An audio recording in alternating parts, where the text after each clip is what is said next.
सकरण report काज़ी Ali Raza सनाए असलाई farm सकरण जे chairman Mohammad सफ़र मला पारां सकरण प्रेस क्लब जे नवनि चूंडजी आयल उहिदेदारनि ऐं समूरनि मेंबरनि जे मान में मला हाउस सकरण ते शानदार आजियाण जो एहतमाम कियो, जिते मिसाली मेहमान नवाज़ी पिण कई वई। उन मौक़े ते मेज़बान मोहम्मद सफ़र मला ॻाल्हाईंदे चयो त उमिरि जो एकड़ बहारूं गुज़ारे चुका आहियूं, दुनिया जा सभु पासा ऐं लाह चाढ़ा बि ॾिठा, पर अॼु फ़ख़्र सां थो चवां त सकरण प्रेस क्लब जो किरदारु हिकु तारीख़ी किरदारु रहियो आहे। संदन बेदाग ऐं बिना लालच जे सहाफ़त करण हिकु मिसाल आहे, जंहिंजो सबूत उहो आहे जो केतिरनि ई शहरनि जा मज़लूम माण्हू पंहिंजो आवाज़ बुलंद करण लाइ सकरण प्रेस क्लब ईंदा आहिनि। हिन चयो त साल 2023 काज़ी जावेद सनाई जी सदारत जो दौरु लाजवाब गुज़रियो।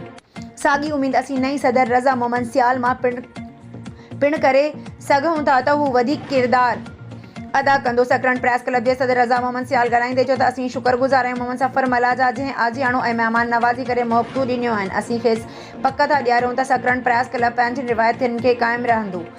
हिन उहो बि चयो त अॼोकी आजियाणे में ॿ ख़ुशियूं शामिल आहिनि। हिकु प्रेस क्लब खे आजियाणे, ॿियो मेज़बान सफ़र मला जो जनम ॾींहुं। असीं संदसि डिघी ॼमार लाइ दुआगो पिण आहियूं। उन मौक़े ते ग़ुलाम हैदर सोलंकी, काज़ी परवेज़ सनाई, सज्जाद अली मक्सी, ज़ीशान सुमरो, गुल मोहम्मद कीरियो, मोहम्मद रमज़ान मक्सी, मंसूर लकारी, ग़ुलाम नबी मला, उबैदुल्ला मला ऐं मीर जलबाणी पिण ख़िताब कयो। उन खां अॻु मज़हर मला आयल महिमाननि खे आजियाणो पेश कयो।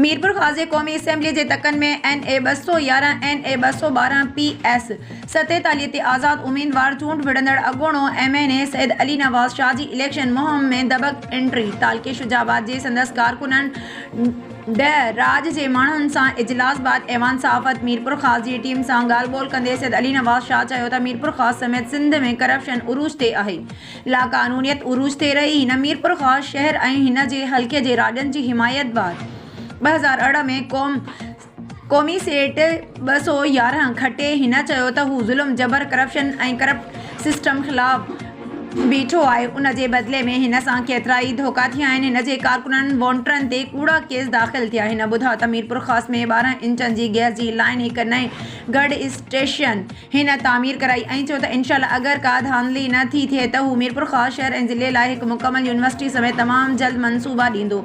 हिन ॿुधायो त किरोना ऐं ॿोॾि महिल असांजे माण्हुनि खे बेयारो मददगार कयो वियो। हिननि चयो त हिन जी तामीराती मनसूबनि ते पंहिंजनि नालनि जूं तख़्तियूं लॻायूं वयूं। हिन चयो त अगरि हिन वक़्तु अवाम न सुजाॻ थिए त अॻिते हिकु दफ़ो वरी हिते जा माण्हू पंहिंजे हक़नि खां महरूम थी वेंदा। हिन चयो त हिन पंहिंजे दौर में रिकॉर्ड नौकरियूं ॾिनियूं, एतिरियूं नौकरियूं मीरपुर ख़ास डिवीज़न में कंहिं बि चूंडल नुमाइंदे न ॾिनियूं। हिन ॿुधायो त हिन सां गॾु मज़लूम ग़रीब मिसकिन माण्हू आहे। 8 फरवरी ते ग़रीब मिसकिननि यतीम जे ॾींहुं आहे। अवाम कूड़नि ठगनि जो एहतसाब करे ऐवान सहाफ़त सूमार समय जो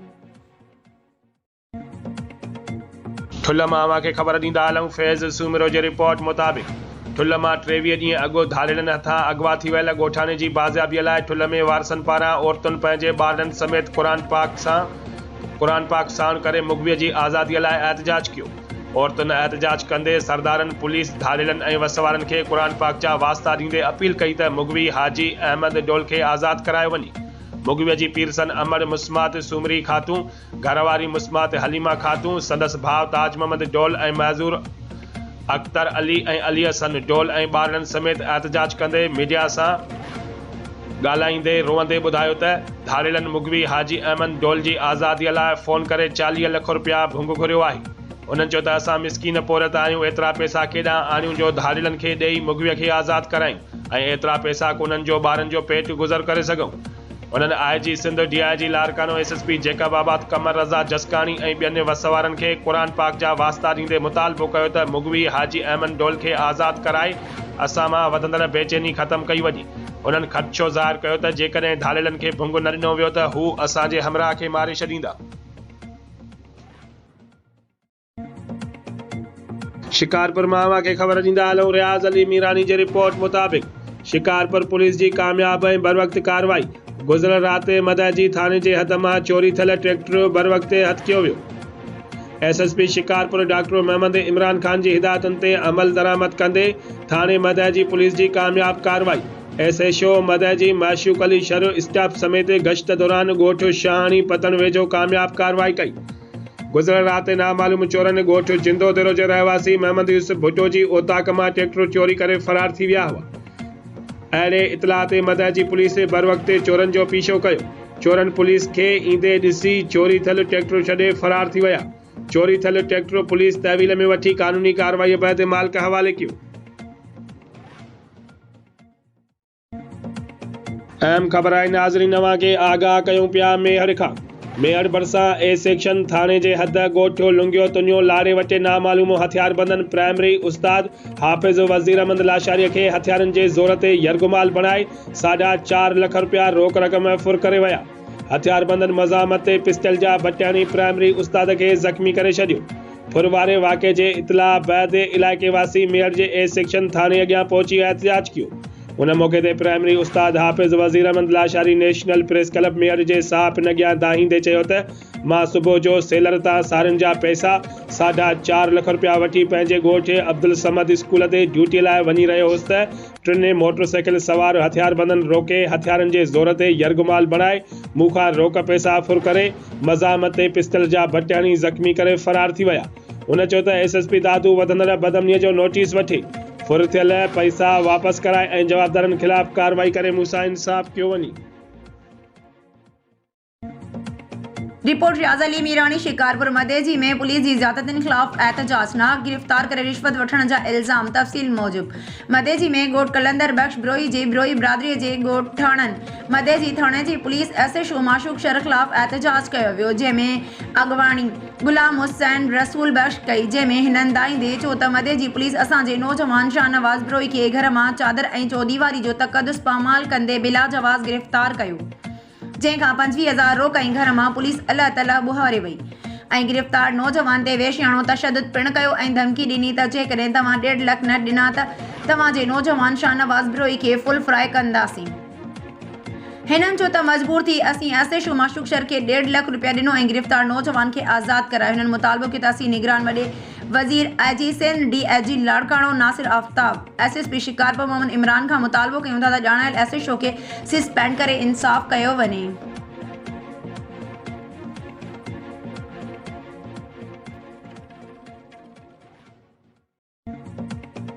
ठुल्ह मां खे ख़बर ॾींदा हलूं फैज़ सूमरो जी रिपोर्ट मुताबिक़ ख़लीफ़ा बिला फसल सैयदना इमाम अबू बकर सिद्दीक़ रज़ी अल्लाह ताला अन्हु जी योम वफ़ात जे मौक़े ते सॼी दुनिया जियां मुल्क समेत ज़िले जेकबाबाद जे तालके ठुल्ह में सुन्नी राब्ता काउंसिल जेकबाबाद पारां क़ाइद अहले सुन्नत मौलाना महमद अहमद लधानवी जे हुकुम ते मौलाना महमद मूसा सरकी, मौलाना अनीस रहमान उस्मानी, मौलाना एजाज़ अहमद उस्मानी जी अॻुवानीअ में वॾी अक़ीदत ऐं एहतराम सां मदह साहबा रज़ी अल्लाह ताला अन्हु जो जुलूस हैदरी शहीद चौक खां प्रेस क्लब ठुल्ह ताईं कढियो वियो।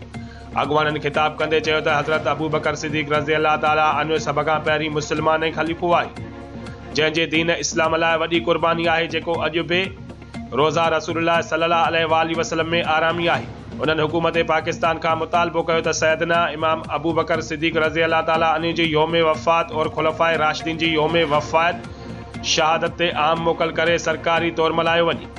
उन मौक़े ते मौलाना अनीस रहमान उस्मानी, मौलाना एजाज़ अहमद उस्मानी, मौलाना महमद आफ़ाक हैदरी, मौलाना साजिद मुआविया, कारी अब्दुल गफूर चन्ना, मौलाना अब्दुल फताह महर ऐं ॿियनि उलमा इकरामनि पिणु ख़िताब कयो।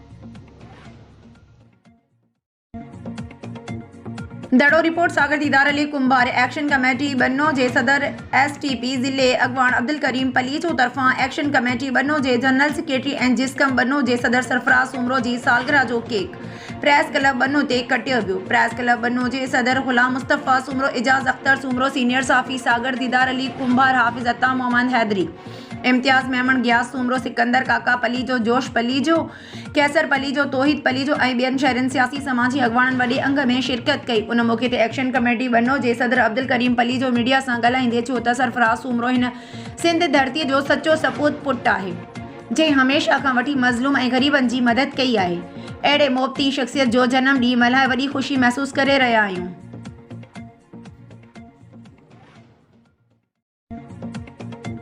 रिपोर्ट रियाज़ अली मीरानी शिकारपुर पुलिस मुक़ाबिलो हिकु ॾोहारी खे ज़ख़्मी हालत में गिरफ़्तार कियो वियो। खानपुर थाणे जी हद में रहीमाबाद लाड़ो वटि पुलिस जो ॾोहारनि सां पुलिस मुक़ाबिलो। फायरिंग जी ॾे वठि में हिकु ॾोहारी ज़ख़्मी हालत में गिरफ़्तार जवाबदार जी सुञाणप मंज़ूर अहमद वल्द फैज़ मोहम्मद जूणे जो ॻोठ रेस खुदाबख्श जूणे जो तालका शिकारपुर तौर थी आहे। गिरफ़्तार जवाबदार जे कब्ज़े मां TT पिस्टोल ऐं गोलियूं हथ कयूं वयूं आहिनि। जवाबदार खे इलाज जे लाइ अस्पताल मुंतक़िल कयो वियो। शुरुआती इतलान मूजिब ज़ख़्मी हालत में गिरफ़्तार जवाबदार शिकारपुर पुलिस जे केतिरनि ई संगीन ॾोहनि में मुलविस आहे। गिरफ़्तार जवाबदार जो क्रिमिनल रिकॉर्ड चेक कयो पियो वञे ऐं वधीक जांच कई पई वञे। खैबर रिपोर्ट अजीज गुल खैबर खैबरानी पुलिस पारां गश्त दौरान बिन मंशियात फरोशन के कच्चे शराब समेत गिरफ्तार करण जी दावा। खैबरानी थाने ते केस दाख़िल पुलिस पारां जांच जो अमल जारी। उन बारे में पुलिस जो चवण आहे त DIG हैदराबाद तारिक रज़ाक धारेजो ऐं SSP मटियारी सैद अली असगर शाह जी सख्त हिदायतनि ते SHO खैबरानी दीदार जतोई पंहिंजे पुलिस स्टाफ सां गॾु गश्त करे रहियो हुयो त पुलिस खे खुफ़िया इतला मिलियो त खैबर वेझो आखवन पंप लॻ कुझु मंशियात फरोश कच्चो शराब विकिरो करे रहिया आहिनि। अहिड़ी खुफ़िया इतला मिलण ते पुलिस कार्रवाई करे ॿिनि ॼणनि ॼाम माशी ऐं रमज़ माशी खे गिरफ़्तार करे वरितो। गिरफ़्तार थियलनि वटां वॾी मिक़दार में कच्चो शराब ठरो पिणु हथ कयो वियो आहे। जॾहिं त गिरफ़्तार थियलनि जे ख़िलाफ़ खैबरानी थाणे ते केस दाख़िल कयो वियो आहे, जॾहिं त पुलिस पारां वधीक जांच जो अमल जारी आहे।